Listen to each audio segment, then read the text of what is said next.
In this video, we're going to talk about the actual construction or the build out of the particular commercial space, be it restaurant, bar, spa, some of the things we've been talking about. So I'll let Cole kind of hop into it, but you've gone through the entire process now. Everything is solidified. Ideally, you've got your plans. Your plans have been formally approved by the landlord. Those plans have also been submitted to the requisite municipality. The municipality has proved them, down to the smallest of pieces, making sure that all the requisite subsystems, fire suppression systems, all of those things are compliant within building code. You have permits issued. So now we're actually in the kind of construction and breaking ground phase. Yep. So the good news is, as a broker, you're kind of hands off at this point, and so are the lawyers. But it's important to know what's happening, who's doing what, so that you can check in to make sure that your project is still going smoothly. So in this scenario, as you mentioned, the permits have already been pulled. We say if somebody's out there either swinging an axe or using a shovel or whatever euphemism it is to say that we're breaking ground, we're moving forward with this.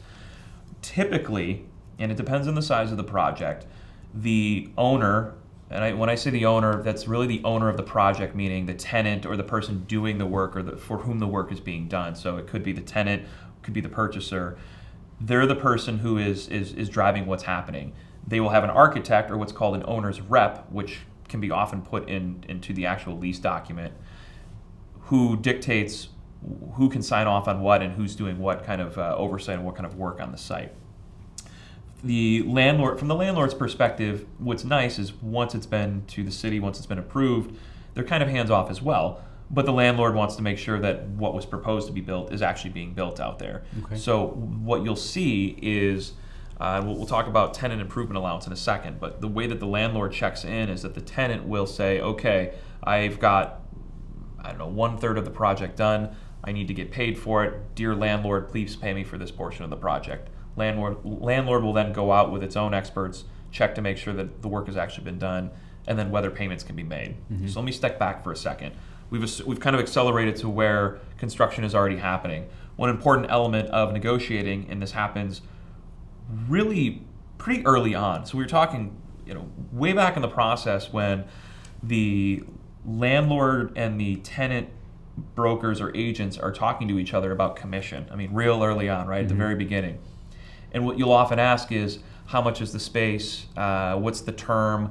What kind of usage will they allow? And is there any TI or TA? And I use those acronyms interchangeably. It means tenant improvement or tenant allowance. And what that is it's an amount of money that the landlord is willing to give the tenant to build out the space. And I want to say always, but there's never any always. I can't think of an instance where it wasn't written any other way than a price per square foot. And what I mean by that is the landlord will say, I know you want to build, Kyle, a new restaurant. No, let's go back to the law firm where we're building the waterfall. Yeah, okay. I know you want to build a waterfall in here, and I know you're going to build out the space. I'm willing to give you a certain dollar amount per square foot of tenant improvement allowance. Okay. This TI or TA. So just to clarify, it's always or usually $1 per square foot, as opposed to, tenant, I know you're building a restaurant, I will pay to install your walk-in freezer, you're on the hook for everything else. That's right. Now, but that's still a good example. Sometimes you'll still see, there's a lot of variations here. Sometimes you will see, okay, I'm not doing anything to the space as a landlord, and I'm not giving you any money. But what I will do is I will build you a kitchenette in the back, and I will paint the walls blue. So that's kind of the baseline. Actually, the baseline is I'm not doing anything, you're moving in, good luck. The secondary piece of that is, and I kind of had this in my own space, where they said, okay, we're going to build out a couple offices, we're going to build a little kitchenette, and they really did paint the walls blue. There was no money that exchanged hands, but this is kind of the baseline of what we're willing to do. So in your example, they may say, we'll pay for a walk-in and we'll build out this countertop or something like that. Typically, you don't see that. It's typically, we will give you a dollar amount per square foot to build out your space. Every broker asks every time, what's typical? What is a typical dollar amount per square foot on some kind of commercial space? And it's all over the map. So I've seen. Does it vary by use? You want to build a restaurant, it's this. You want to build a clothing store, it's this. You want to build a bank, it's this. Are there any consistencies across? It's for definitely by TI, use, and I will say that the more high-end use or the more specialized use, like laboratory space, will be in the hundreds or multiple hundreds of dollars per square foot. Whereas restaurant space, and unfortunately restaurants have high turnover, high failure rate, you're going to see a lower dollar per square foot. So I would suggest that, and then offices kind of fall probably on the even lower end of that spectrum of $10 to $20 a square foot, just for example. And is there any ability for a agent to negotiate to increase or decrease that TITA depending upon what side of the deal you're on? Yeah, so if you're the tenant's broker, what I would say is in order to get that to increase, I would tell a landlord, we'll stay longer. We'll sign a longer term lease. Okay. Or my client will put up a larger security deposit. Or we're going to pay a larger dollar per square foot in rent.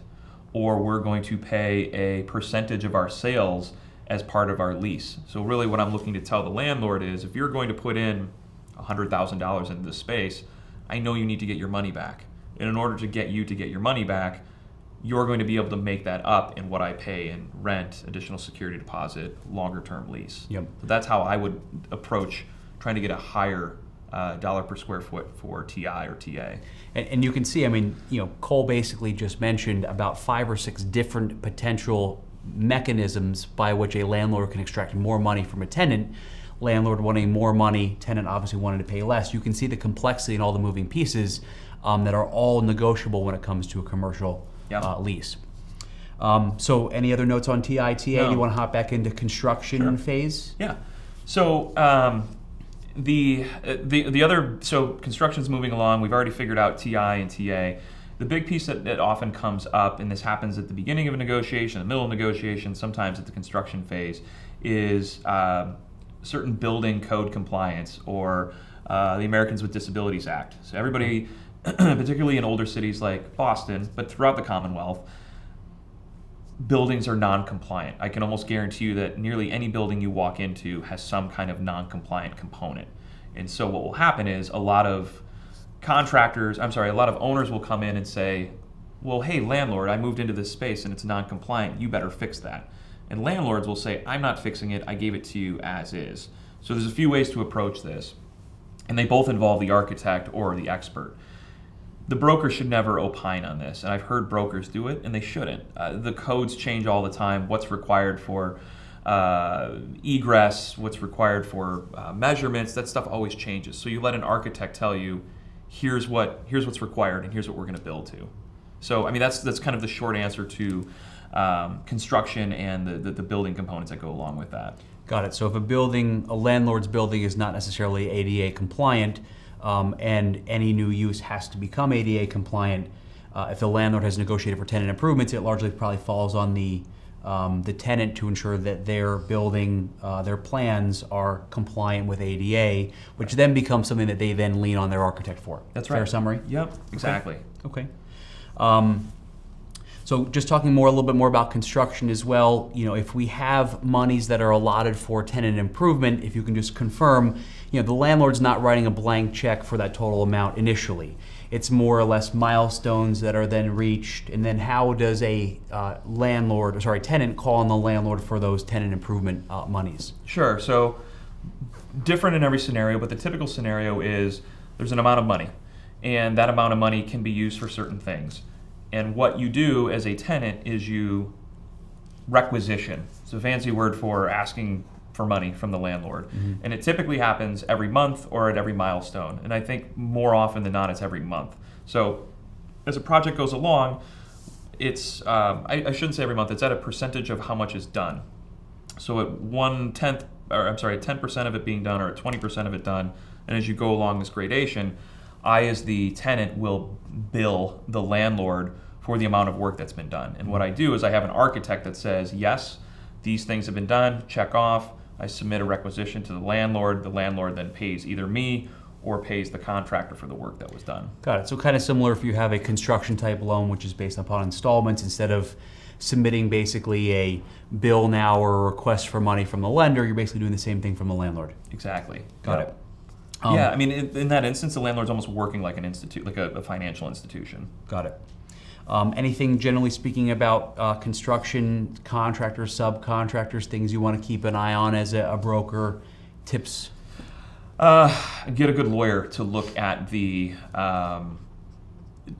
contracts between your client and the contractor and their subcontractors. And we're getting a little too far into the weeds depending on what kind of project it is and whether or not you need a bond or whether or not you need insurance. But if I were a broker, what I would ask is who's doing the work for you? Are you hiring a general contractor? Are you doing it yourself? And are you managing the project yourself? And if you're hiring subcontractors, who are you hiring? Because the landlord is going to want to know who's coming into the space to do what sort of work. And most leases will say, this may seem obvious, but some of my tenants don't know that, the folks that come in to do the work have to be licensed, they have to meet a certain threshold, and the landlord's always going to hold on to some kind of, I'm going to call it a veto right, that says, if I don't like, Kyle's coming into the space and I don't like what he's doing or he's causing a problem, I reserve the right to remove him from the project. Got it. So kind of piggybacking off of that, as a potential tenant, you probably want less oversight by the landlord. You want to be able to kind of run amok and do your thing as you see fit. So from the opposite perspective, from the landlord's perspective, how much reserve control do they usually try to retain, and how do they exercise that control? It's all over. Honestly, what I try to tell everybody to do is get it out of the party's hands and put it into the architect's hands or the project manager's hands. Okay. And say, because the landlord, depending on large or small, is never going to think that the work is done perfect. The tenant is always going to think that the landlord is being too overbearing, and the reality or the truth lies somewhere in the middle. And so does the tenant retain the GC, the architect, the project manager? Does the landlord, depending upon the size and the tenant, each have their own? It depends. There usually should just be one. Okay. So you shouldn't have multiple contractors. You may need multiple architects if the landlord insists on using their contractor. But no, for the sake of everybody's sanity, I would use the same construction folks to the extent that you can. Got it. So that was a good conversation, kind of higher level, talking about tenant improvements. Money's basically being offered by a landlord to a prospective tenant. What that looks like, when it should be structured, how you then call on those funds, and a little bit about the construction process.